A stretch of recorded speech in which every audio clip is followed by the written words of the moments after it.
Es una expresión también de colaboración entre instituciones públicas, porque estando como está el Ayuntamiento apostando por Getxofoto desde siempre y seguiremos, también está la Diputación Foral de Vizcaya y el Gobierno Vasco detrás y otros entes de carácter iniciativas privadas,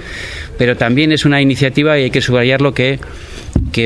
provoca un maridaje, un mestizaje también con los agentes sociales del propio municipio, del ámbito cultural, del ámbito social, económico, comerciantes, etcétera. Y esto es muy importante. Por tanto, dinamiza también la ciudad, dinamiza a los agentes sociales y tiene una labor que va incluso más allá del ámbito cultural, suscita debate social también. Y también, lógicamente, hay que subrayarlo, para Getxo supone una proyección internacional, porque Getxofoto tiene una repercusión internacional más allá de nuestras fronteras, de nuestro país, de Euskal Herria,